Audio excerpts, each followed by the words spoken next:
আচ্ছা, তুমি কি পরীক্ষাতে 50%-এর ওপরে নাম্বার পেয়েছো? এখন এমন একটা সরকারি স্কলারশিপ খুঁজছো যেখানে আবেদন করলে যদি সঠিকভাবে সবকিছু তুমি জমা দাও, ডকুমেন্ট জমা দাও, 100% স্কলারশিপের টাকা পাবেই পাবে। এমন একটা স্কলারশিপ নিয়ে আজকের ভিডিওতে তোমাদের বলবো। শুরুতেই বলি, এতদিন পর্যন্ত মানে গত বছর পর্যন্ত উত্তর কন্যা বা নবান্ন স্কলারশিপ ছিল। এবার থেকে সেটা কিন্তু আর থাকছে না। তবে এ প্রসঙ্গে রবীন্দ্রনাথ ঠাকুরের একটা গান আজকে আমার বলতে খুব ইচ্ছে করছে। নতুন নামে ডাকবে মোরে, বাঁধবে নতুন বাহুডোরে, আসবো যাব চিরদিনের সেই আমি। হ্যাঁ, একটু সহজভাবে বলি, এতদিন পর্যন্ত যেটা নবান্ন স্কলারশিপ ছিল সেটাই কার্যত আপগ্রেডেড হয়ে আগের থেকে আরো যুগ উপযোগী হয়ে তোমাদের সামনে ফিরে এসেছে নতুনভাবে। নতুন সরকার আসবার পর চালু হচ্ছে একদম নতুন একটা স্কলারশিপ, যেটা অনেকটা ওই নবান্ন স্কলারশিপের মতোই, যার নাম chief minister relief fund scholarship education. তো এই স্কলারশিপের ব্যাপারেই আজকের ভিডিওতে বিস্তারিত খুঁটিনাটি তথ্য জানাবো। যারা আগে নবান্ন স্কলারশিপ পেতে তারা কি আদৌ রিনিউয়াল পাবে? এবার যারা মাধ্যমিক দিয়েছো, যারা উচ্চ মাধ্যমিক দিয়েছো, যারা কলেজ পাশ করলে তোমরা যদি মিনিমাম 50% নাম্বারও পেয়ে থাকো, আজকের ভিডিওটা তোমাদের হেল্প করবে। শুরুতেই এই যে স্কলারশিপ, নতুন যে স্কলারশিপের কথা বলছি, এতে কারা কারা আবেদন করতে পারবে, এলিজিবিলিটি ক্রাইটেরিয়া কি, শর্ত কি, কি কি ডকুমেন্ট তোমাকে জোগাড় করতে হবে, সবকিছু এক ঝলকে দেখে নিই। প্রথমেই আমরা এলিজিবিলিটি ক্রাইটেরিয়া অর্থাৎ কারা কারা পাবে দেখে নিচ্ছি। প্রথম শর্ত, আবেদনকারীকে পশ্চিমবঙ্গের স্থায়ী বাসিন্দা হতে হবে। ভালো কথা।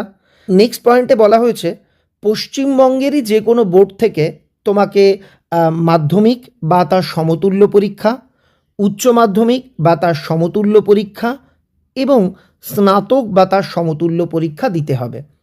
অর্থাৎ এই জায়গায় বলা হয়েছে যারা মাধ্যমিক পাশ করে অ্যাপ্লাই করবে তাদের মাধ্যমিক বা তার সমতুল্য পরীক্ষা, যারা 12 পাশ করবে তাদের এইচএস বা তার সমতুল্য পরীক্ষায় পাশ করতে হচ্ছে। একটা ছোট্ট উদাহরণ দিই, মাধ্যমিকের ক্ষেত্রে ধরো যারা মাদ্রাসা বোর্ড থেকে হাই মাদ্রাসা বা আলিম পাশ করেছো তারা আবেদন করতে পারবে। এখানে বলা হচ্ছে মাধ্যমিক স্তরে যারা আর কি পাশ করলে তাদের 50 থেকে 50 বা তার বেশি কিন্তু 60-এর কম নাম্বার পেতে হবে। উচ্চ মাধ্যমিকদের ক্ষেত্রেও 50% বা তার বেশি কিন্তু 60-এর কম নাম্বার পেতে হবে। সহজভাবে আমি বলে দিই, মাধ্যমিক পাশ করেছো যারা 350 থেকে 419-এর মধ্যে নাম্বার পেয়েছো তারা আবেদন করতে পারবে। উচ্চ মাধ্যমিকের ক্ষেত্রে 250 থেকে 299-এর মধ্যে যারা পেয়েছো তারা আবেদন করতে পারবে। এর থেকে 1 নাম্বারও কম বা বেশি পেলে হবে না। তুমি বলছো আমি মাধ্যমিকে 349 পেয়েছি, হবে না। তুমি বলবে আমি মাধ্যমিকে 420 পেয়েছি, হবে, এটা হবে না। যারা এর থেকে বেশি পেয়েছো তাদের জন্য স্বামী বিবেকানন্দ স্কলারশিপ রয়েছে। এরপর বলা হয়েছে পারিবারিক আয়, এটা খুব ভাইটাল। যারা আবেদন করবে তাদের পারিবারিক আয় বছরে 1,20,000 টাকার মধ্যে হতে হবে। যাদের এর থেকে বেশি ইনকাম তারা এই স্কলারশিপ পাবে না। পরের পয়েন্টটাও খুব গুরুত্বপূর্ণ, এখানে স্পষ্টভাবে বলা হয়েছে যে কোনো একটা সরকারি স্কলারশিপ তুমি নিতে পারবে। তুমি মনে করলে যে অন্য আর একটা ধরো তুমি সরকারি স্কলারশিপ পাচ্ছ, এতে আবেদন করা যাবে না, এমনকি অন্য কোনো বেসরকারি স্কলারশিপ পেলেও এতে তুমি আবেদন করতে পারবে না। আর বছরে একবারই তুমি আবেদন করতে পারবে এই স্কলারশিপের জন্য। স্কলারশিপে আবেদন করার সময় হাতের কাছে কি কি ডকুমেন্ট রাখতে বলা হচ্ছে। মাধ্যমিক পরীক্ষার অ্যাডমিট কার্ডে যে নামটা আছে যে বানানে সেই নাম, অভিভাবকের নাম, অনেকের ক্ষেত্রে বাবা, অনেকের ক্ষেত্রে মা, অনেকের ক্ষেত্রে মামা বা কাকা এরম আছে সেগুলো, তোমার বয়স, মাধ্যমিকের অ্যাডমিটে যে ডেট অফ বার্থ বসিয়েছো সেই নিরিখে তোমার বয়স, মাধ্যমিক পরীক্ষার রোল এবং কোন বছর মাধ্যমিক দিয়েছো, তোমার পিন নাম্বার সহ সম্পূর্ণ ঠিকানা, মোবাইল নাম্বার আবেদন করার সময় হাতের কাছে রাখবে। আর মনে রাখবে এমন মোবাইল নাম্বার ব্যবহার করবে যেটা দীর্ঘদিন অ্যাক্টিভ থাকে। এমন একটা নাম্বার দিলে পরে বন্ধ হয়ে গেল, রিচার্জ থাকলো না, এমন যেন না হয়। ইমেল আইডি বলা হয়েছে ঐচ্ছিক, দিলেও হয় না দিলেও হয়, তবে আমি বলবো একটা ইমেল আইডি দেবে এবং একটা সক্রিয় মানে অ্যাক্টিভ থাকা ব্যাংক অ্যাকাউন্ট নাম্বার তোমার তার আইএফএসসি কোড এগুলো লাগবে, ব্যাংকের নাম কি, কোন ব্রাঞ্চ মানে তোমাদের কোন শাখা, কোন জায়গার ব্যাংক, এই তথ্যগুলো কিন্তু তোমার আবেদন করার সময় লাগবে। এবার প্রয়োজনীয় নথি, কি কি ডকুমেন্ট তোমাকে দিতে হবে। প্রথম বলা হচ্ছে এখানে তুমি অনলাইনে আবেদন করার 90 দিনের মধ্যে সমস্ত ডকুমেন্ট তোমাকে আপলোড করে দিতে হবে। অর্থাৎ তুমি যখন আবেদন করবে সেই মুহূর্তেই যে ডকুমেন্ট আপলোড করতে হচ্ছে এমন নয়। আর প্রথমেই বলা, প্রতিটা ডকুমেন্ট 500 কেবির ওপরে হলে চলবে না। দ্বিতীয়ত বলা হয়েছে আর্থিক সহায়তার জন্য মুখ্যমন্ত্রীর কাছে আবেদনপত্র, যেখানে তোমার সই থাকবে এবং তোমার পুরো ঠিকানা, তোমার মোবাইল নাম্বার, ইমেল উল্লেখ করে মুখ্যমন্ত্রীর উদ্দেশ্যে একটা আবেদনপত্র বা একটা অ্যাপ্লিকেশান লিখতে হবে। যেমনভাবে তোমরা আর কি সরকারি দপ্তরে আবেদন করো, যেমনভাবে ছোটোবেলায় শিখেছো হেড স্যারের কাছে ছুটি চেয়ে আবেদন, ওইভাবে অফিসিয়াল লেটার লিখতে হবে। এটা তৈরির ক্ষেত্রে তোমরা ChatGPT বা জেমিনাইয়ের সাহায্য নিতে পারো। এখানে তোমার উল্লেখ করতে হবে যে আমার অর্থনৈতিক অবস্থা অতটা ভালো নয়, বা আমি সচ্ছল নই, বা যাদের ক্ষেত্রে খুব খারাপ অবস্থা, যাদের বাবা মা নেই, এগুলো উল্লেখ করে লিখতে হবে। আমি উচ্চশিক্ষায় আমার অংশগ্রহণ করতে চাই, আমি পঠন পাঠন করতে চাই, এজন্য আমাকে এই বৃত্তি প্রদান করে বাধিত করা হোক, এই মর্মে তোমাকে একটা লেটার লিখে সেটা আপলোড করতে হবে এবং নিচে কিন্তু অবশ্যই তোমার সই থাকতে হবে। আর এই যে তোমার নাম্বার, তোমার ফোন নাম্বার, ঠিকানা, এগুলো লিখতে হবে। তোমাদের এলাকার এমএলএ বা এমপি, তার কাছ থেকে মুখ্যমন্ত্রীর উদ্দেশ্যে একটা সুপারিশপত্র আনতে হবে। তোমার এমএলএ বা এমপির কাছে গিয়ে একটা সুপারিশ লেটার লিখিয়ে আনতে হবে। এটা তোমার এলাকায় যিনি এমএলএ বা এমপি আছেন তার কাছে গেলে পেয়ে যাবে। এবার তোমার পারিবারিক আয়, ফ্যামিলি ইনকামের একটা সার্টিফিকেট, এটা কিন্তু পঞ্চায়েত অফিসে গিয়ে আনলে হবে না। ডিএম, এসডিও, এইরকম বিডিও, এইরকম কোনো উচ্চ পদাধিকারীর কাছ থেকে ফ্যামিলির ইনকাম সার্টিফিকেট আনতে হবে, সেটাও কিন্তু তোমাকে আপলোড করতে হচ্ছে। এরপর তোমার একটা একটা নিজস্ব স্বস্বাক্ষরযুক্ত ঘোষণাপত্র, সেলফ ডিক্লিয়ারেশন তোমার রাখতে হবে, যেখানে তুমি বর্তমানে কোন কোর্সে ভর্তি হয়েছো, কোন বছর কোন সেমিস্টারে পড়ছো, বা কোথায় কোন ক্লাসে পড়ছো, তুমি অন্য কোনো স্কলারশিপ পাচ্ছ না, এই সব লিখে একটা ঘোষণাপত্র তৈরি করতে হবে এবং এটা বিদ্যালয়ের প্রধানকে দিয়ে তিনি একটা স্ট্যাম্প মেরে দেবেন এবং একটা সই করে দেবেন, এটা করতে হবে। এই জায়গায় অনেকের কনফিউশন, আমি এইচএস দিয়ে কলেজে ভর্তি হলাম, আমি কোথায় যাব? তুমি বর্তমানে যে প্রতিষ্ঠানে রয়েছো সেখানে যাবে, অর্থাৎ এক্ষেত্রে কলেজের প্রধানকে দিয়ে তোমাকে আনতে হবে। মাধ্যমিক পরীক্ষার অ্যাডমিট কার্ড, এটা প্রত্যেককে দিতে হবে, যারা এইচএস পাস করে আবেদন করছো তারাও, যারা মাধ্যমিক পাস করে আবেদন করছো তারাও। এখানে একটা বিষয় বলি, অনেকেরই একটা প্রশ্ন, স্যার আমি এইচএসে এবার 50% পেয়েছি, এবার আমি এইচএস দিয়েছি, কিন্তু মাধ্যমিকের সময় নাম্বার কম ছিল, আমি কি পাবো? মনে রাখবে, পুরনো পরীক্ষাতে তুমি কত পেয়েছো এটা বিচার্য নয়, এবারের পরীক্ষাতে নাম্বার হলেই হবে। এবার আসি পরেরটা, বলা হয়েছে যোগ্যতা নির্ণয়কারী মার্কশিট, তোমার আর কি মার্কশিট যা যা আছে সেই মার্কশিটগুলো আপলোড করতে হবে। যে যে স্ট্যান্ডার্ডের জন্য আবেদন করছো, যে মাধ্যমিক দিয়েছো মাধ্যমিকের মার্কশিট, যে এইচএস দিয়ে আবেদন করবে এইচএসের মার্কশিট, যে কলেজ দিয়ে আবেদন করবে কলেজের মার্কশিট। তারপর আছে ডিপ্লোমা ইঞ্জিনিয়ারিং, এর ক্ষেত্রে গেল, এটা তোমাদের জন্য প্রযোজ্য নয় বলে আমি বললাম না, যাদের প্রয়োজন তারা দেখে নেবে। এরপর বলা হয়েছে আবেদনকারী সক্রিয় সেভিংস বা ব্যাংক অ্যাকাউন্ট পাসবইয়ের প্রথম পৃষ্ঠা, যেখানে অ্যাকাউন্ট নাম্বার, আইএফএসসি কোড, তোমার নাম আছে, সেটা দিতে হবে। গেল। আর লাস্ট পয়েন্টটা কিন্তু খুব গুরুত্বপূর্ণ, চলতি শিক্ষাবর্ষে ভর্তির রসিদ। তার মানে তুমি মাধ্যমিক দিয়ে পড়াশুনো করছো না, হবে না, তুমি স্কলারশিপ পাবে না। মাধ্যমিক দিয়ে তুমি 11-এ বা ভোকেশনালে ভর্তি হয়েছো তার মার্কশিট দিতে, তার রসিদ দিতে হবে, বা তুমি 12 দিয়ে কলেজে ভর্তি হয়েছো তার রসিদ দিতে হবে। এখানে যারা এখনও কলেজে ভর্তি হওনি, যারা জয়েন্ট নিটের জন্য খাটছো, তারা কিন্তু এই মুহূর্তে আবেদন করতে পারবে না। মনে রাখতে হবে, পরবর্তী ক্লাসে ভর্তি হলে সেই রসিদটা দিয়েই তোমাকে আবেদন করতে হবে। এটাই কিন্তু এখানে নিয়ম। এবার তোমরা অনেকেই বলতে পারো, স্যার আমি এখন একটা কলেজে ভর্তি হয়েছি, পরে জয়েন্ট নিটে চান্স পেলে ওখানে চলে যাব, কি করব? এই বিষয় নিয়ে তুমি একবার নবান্নতে ইমেল বা নবান্ন স্কলারশিপ ডিপার্টমেন্টে ফোন করে বিষয়টা জানাতে পারো। তারা তোমাকে পরবর্তী যা নিয়মাবলী সেটা বলে দেবেন। তবে আমার মতে তুমি এখন আবেদন করতেই পারো, যেহেতু তুমি ভর্তি হয়েছো, তুমি এখন আবেদন করতেই পারো। বন্ধুরা, শুরুতেই তোমাদের বলেছিলাম যে এই স্কলারশিপটা যুগোপযোগী হয়ে ফিরে এসছে। নবান্ন স্কলারশিপের ক্ষেত্রে আমরা দেখতাম তোমরা ইমেল করে ডকুমেন্ট পাঠাতে, কখনো নবান্নে গিয়ে ডকুমেন্ট পাঠাতে, আদৌ সেটা প্রসেস হচ্ছে কিনা, কেউ পাচ্ছে কেউ পাচ্ছে না, এগুলো ট্র্যাক করার কোনো জায়গা ছিল না। কিন্তু এবার এক্ষুনি আমি দেখিয়ে দেব, তুমি ঘরে বসে মোবাইল ফোন থেকে আবেদন করতে পারবে এবং আবেদন হয়ে যাওয়ার পর তুমি নিজে ট্র্যাক করে দেখতে পারবে যে তোমার আবেদনের স্থিতি কি রয়েছে। গোটা প্রক্রিয়াটাই অনলাইনে হবে এবং আগের থেকে অনেক স্বচ্ছভাবে হবে।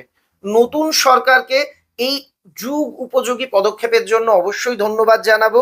এবং এই একটু আগে আমরা যে নিয়মাবলী পড়লাম তাতে কিন্তু আমরা স্পষ্টভাবে বুঝতে পারছি যে 60%-এর কম পেলে এই স্কলারশিপ যখন দেওয়া হচ্ছে, তার মানে 60%-এর উপরে যারা পেয়েছো তোমরা কিন্তু স্বামী বিবেকানন্দ স্কলারশিপের জন্য অপেক্ষা করো। স্কলারশিপ কেন চালু হচ্ছে না বলো তো?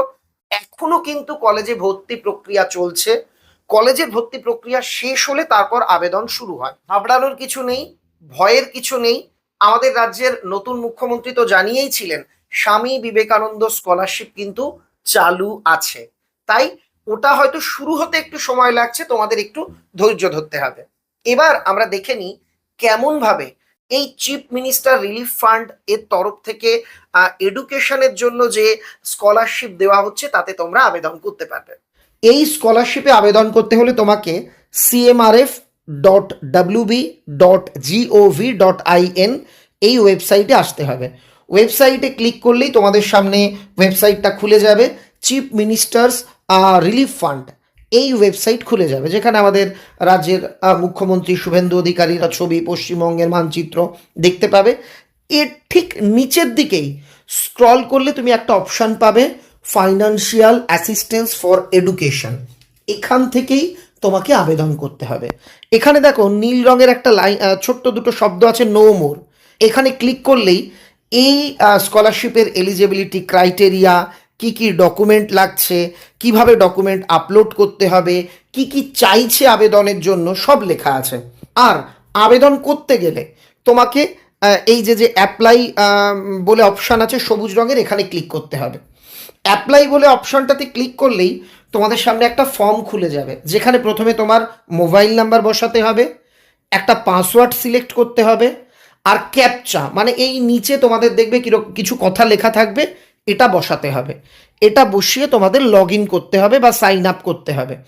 এখানে একটা বিষয় তোমাদের বলে রাখি, মোবাইল নাম্বার তোমরা এমন একটা বসাবে যেটা পার্মানেন্ট, আর পাসওয়ার্ডে ঠিকঠাকভাবে একটা পাসওয়ার্ড তোমরা তৈরি করবে, যার মধ্যে একটা বড় হাতের অক্ষর, একটা ছোট হাতের অক্ষর, একটা এইরকম সিম্বল রাখবে। আমি সহজে বলে দিই, ধরো তুমি তোমার নামটা ক্যাপিটালে বড় হাতের, ধরো তোমার নাম ধরো রাজা, তাহলে আর বড় হাতের, এ দাও ছোট হাতের, তারপরে জে দাও ছোট হাতের, এ দাও ছোট হাতের, এবার একটা সিম্বল দাও। এরপর তোমার পছন্দ অনুযায়ী তোমার এলাকার পিনকোড দিতে পারো, তোমার জন্ম তারিখ দিতে পারো, এরম দিয়ে একটা পাসওয়ার্ড, শক্তিশালী পাসওয়ার্ড তৈরি করে নাও। তারপর এখানে তোমরা সাইন আপ করো। মোবাইল নাম্বার, ওটিপি আর ক্যাপচা কোড দিয়ে তুমি রেজিস্টার করে নিলে এই রকম একটা পেজ তোমার সামনে ওপেন হবে। এখানে তোমাকে অ্যাপ্লাই করার অপশান দেওয়া হবে। এখানে এই যে লিখে দেওয়া আছে যে কি কি জিনিস তোমার হাতের কাছে রেখে অ্যাপ্লাই করতে বসবে। স্টুডেন্ট নেম, যেটা ক্লাস 10-এর অ্যাডমিট কার্ডে লেখা আছে, গার্ডিয়ান নেম, বাবা যার ক্ষেত্রে মা বা অন্য কেউ সেটা, এজ, ক্লাস 10-এর রোল নাম্বার এবং বছর, ফুল অ্যাড্রেস সঙ্গে পিন নাম্বার, মোবাইল নাম্বার, যদি ভালো হয় ইমেল আইডি থাকে, আর একটা সক্রিয় ব্যাংক অ্যাকাউন্ট নাম্বার। আর যে তথ্য ওখানে লেখা ছিল সেটাই এখানে লেখা আছে, যে প্রত্যেকটা পিডিএফ ডকুমেন্ট তোমার কিন্তু 500 কেবি এর কম বা এর মধ্যে হতে হবে। ধরো তুমি এই সমস্ত কিছু পড়ে নিয়েছো, আই হ্যাভ রিড, তুমি এটা করে নিলে যে আমি সব পড়ে নিয়েছি। এইবার এখানে তুমি অ্যাপ্লাই নাও-এর বাটন পাবে, তো এখানে অ্যাপ্লাই নাও করো। অ্যাপ্লাই নাও করলে এখানে দেখো তোমার সামনে একটা বড় ফর্ম চলে আসছে। এই যে এখানে বেসিক ইনফরমেশন, তো student name, father's name, religion, gender, age. এজটা তোমাকে কিভাবে ক্যালকুলেট করতে হবে সেটা নিচে লিখে দেওয়া আছে, যে তোমার মাধ্যমিকের অ্যাডমিট কার্ডে যে বয়সটা বা যে ডেট অফ বার্থ আছে সেই অনুযায়ী এখানে তোমাকে করতে হবে। ক্যাটাগরি মানে তুমি কোন কাস্ট, তোমার অ্যাড্রেস, ডিস্ট্রিক্ট, পুলিশ স্টেশন, এগুলোর নাম, আদার ডিটেল, তুমি ইন্ডিয়ান, রিলিজিয়ান কি, তোমার মোবাইল নাম্বার, মান্থলি ইনকাম, এগুলো দিয়ে তোমাকে সাবমিট করতে হবে। এখানে সাবমিট হয়ে গেলে তোমার দ্বিতীয় অপশান আসবে, আর লাস্ট অপশানে থাকবে তোমার ডকুমেন্টগুলো আর কি আপলোডের অপশান। এইভাবে একদম অনলাইনেই তুমি কিন্তু আবেদন করতে পারবে। গোটা প্রক্রিয়াটা বুঝে গেলে অনলাইনে তোমাকে আবেদন করতে হবে। দেখো, আমার কাছে যেটুকু ইনফরমেশন ছিল আমি তোমাদের বলে দিলাম। এবার আমি বলবো, অনেক সময় হতে পারে হয়তো আমি মুখ ফসকে ভুল কিছু বলেছি, তাই তুমি নিজে আবেদনের আগে একবার সমস্ত কিছু ওয়েবসাইট থেকে খুব ভালো করে দেখে নিও। যারা নিজেরা অত ভালো অনলাইন বোঝো না, তারা অভিজ্ঞ সাইবার ক্যাফে, মানে যেখানে কম্পিউটারে ফর্ম ফিল আপ হয়, সেখানে গিয়ে এই আবেদনটা করতে পারো। কারা কারা করতে পারবে সেটা তো তুমি একটু আগেই জেনে গেছো। এবার তুমি বলতে পারো এটার আবেদনের শেষ তারিখ কবে। এটার কিন্তু সেই অর্থে কোনো শেষ তারিখ নেই। নতুন ক্লাসে ভর্তির পরই তুমি এতে আবেদন করতে পারবে, এবং সেখানে মুখ্যমন্ত্রীর উদ্দেশ্যে তোমাকে একটা চিঠি লিখতে হবে, যেমন ভাবে অফিসিয়াল লেটার লেখা তুমি 10-এ শিখেছিলে, 9-এ শিখেছিলে, সেই অনুযায়ী চিঠি লিখতে হচ্ছে। এখানে এবার মেইন প্রশ্ন, লাখ টাকার প্রশ্ন, স্যার গতবার আমি নবান্ন স্কলারশিপ পাইনি, স্যার গতবার আমি স্বামী বিবেকানন্দ স্কলারশিপ পাইনি, আমার কি হবে? দেখো, তোমার কি হবে এটা জানতে গেলে তোমাকে সংশ্লিষ্ট দপ্তরেই যোগাযোগ করতে হবে। অর্থাৎ স্বামী বিবেকানন্দ যারা পাওনি, স্বামী বিবেকানন্দ দপ্তরে ফোন করে জানতে চাও যে এটা কেন পাওনি, আদৌ এটা পাওয়ার আর সম্ভাবনা আছে কিনা, বা কি করলে পাবে। একই কথা, নবান্ন স্কলারশিপ যারা পাওনি, গতবার আবেদন করেছিলে, তারা নবান্নে যোগাযোগ করো। তুমি বলবে নবান্নের হেল্পলাইন নাম্বারটা কত, বলে দিচ্ছি। তার আগে আর একটা বিষয় বলি। এখানে অনেকেরই প্রশ্ন, স্যার আমরা 11 পাস করেছি, আমি এবার নতুন 12-এ উঠেছি, আগে তো নবান্ন স্কলারশিপ রিনিউ করা যেত, এবার কি করা যাবে? দেখো, আমার কাছে যতটুকু খবর, এবারও কিন্তু রিনিউ করা যেতে পারে, তবে এটা অফিসিয়ালি কিন্তু নির্দেশাবলীতে কোথাও লেখা নেই। এক্ষেত্রে আমি বলবো তুমি নবান্ন অফিসে একবার ফোন বা ইমেল করো। আমি নিজেও ফোন করেছিলাম একাধিকবার, কল কানেক্ট হয়নি, তো তোমরা একটু ট্রাই করো। একই কথা প্রযোজ্য, গতবার যারা নবান্ন স্কলারশিপে আবেদন করেছো অথচ টাকা পাওনি, তোমরা একবার এই চিফ মিনিস্টার রিলিফ ফান্ড স্কলারশিপের হেল্পলাইনে ফোন করে বিষয়টা জেনে নিতে পারো। দেখো, আন্দাজে তোমাদের ভুল তথ্য তো আমি দিতে পারবো না, তবে এটা কনফার্ম, যারা এবার মাধ্যমিক দিয়ে পরের ক্লাসে ভর্তি হয়েছো, যারা উচ্চ মাধ্যমিক দিয়ে পরের ক্লাসে ভর্তি হয়েছো, তারা 100% আবেদন করতে পারছো।